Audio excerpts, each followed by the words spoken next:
Thank you very much, Mr. Timmermans.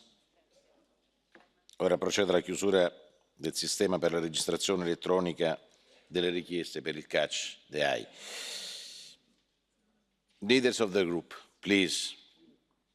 It's important now to respect your speaking time, because 1 minute more for you is 1 minute less for your group.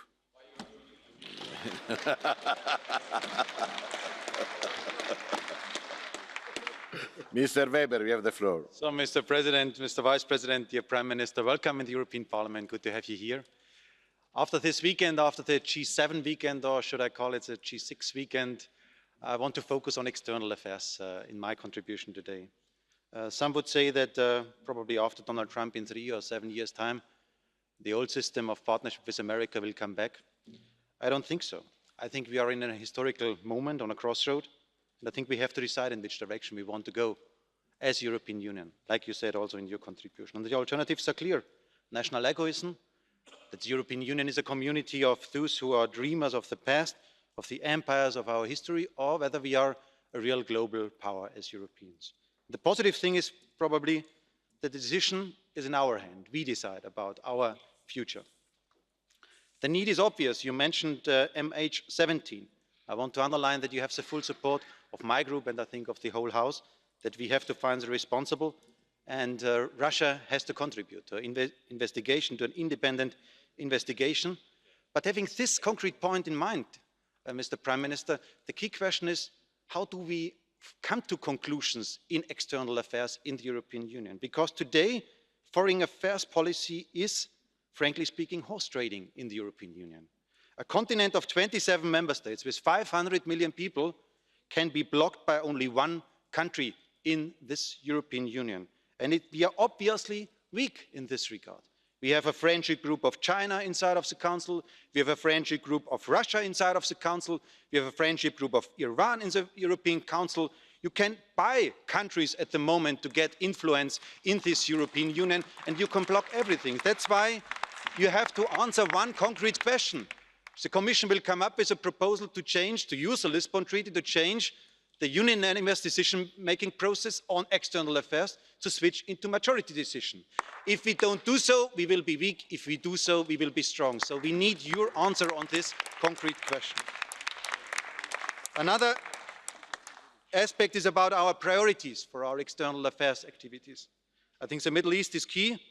The EU is the biggest donor, but with the fewest impact in the region. So can we use our humanitarian power to create peace in Syria, yes or no?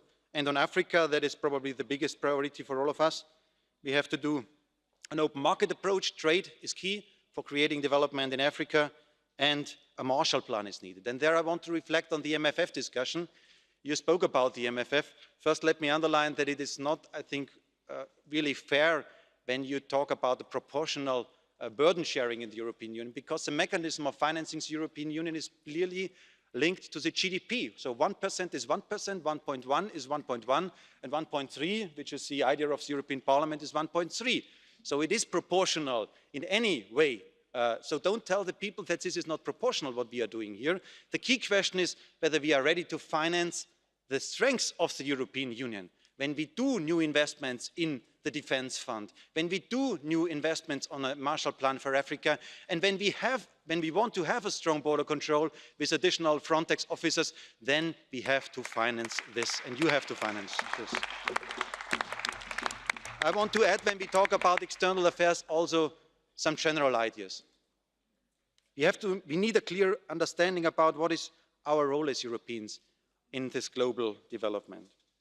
Today's world, Franz was mentioning this, is dominated by America first. Egoism against partnership. Our history was the same, the history of Europe. National egoism against partnership. And we had a game changer. We had the creation of the European Union as a game changer. A way, a mechanism to find solutions in a civilized way. Having this in mind, dear friends, I think the European Union is probably a model for today's world. Less than a nation, more than an international organization. A key to solve problems and to avoid conflicts. Probably today's European Union is an alternative to the approach of Donald Trump. Ladies and gentlemen, if we have this in mind, I think we also have to talk about the hard power of the European Union. We are talking about the military activities of our continent. We did a lot with PESCO now, with creating a headquarter. Please allow me on this aspect only to pick out one detail, because you talked about to respect agreements on European level.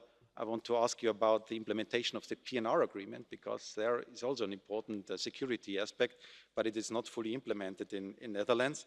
But coming back to the military activity, I want to ask you, what do you think about creating common initiatives in this field? My group is believing that in drones and in cyber war, in new security challenges, we should, from the beginning on, start with EU forces, with EU activities. On the long term, we have to work for a European army, but on short term, I think it would be much more cost efficient if we would do this together already at the beginning. And finally, if you allow, I want to say that the headline for our external affairs policy is, what is Europe all about? The European Union is a force for peace, is a power of peace. In Iran, we showed that sanctions worked and the treaty works. It's better to have an agreement than to send troops. The same in North Korea, and even in Ukraine, we told our friends that the weapon will not create more peace. So Europe, as a continent who stands on global level for peace, that is a great image for the future. Thank you so much. Onorevole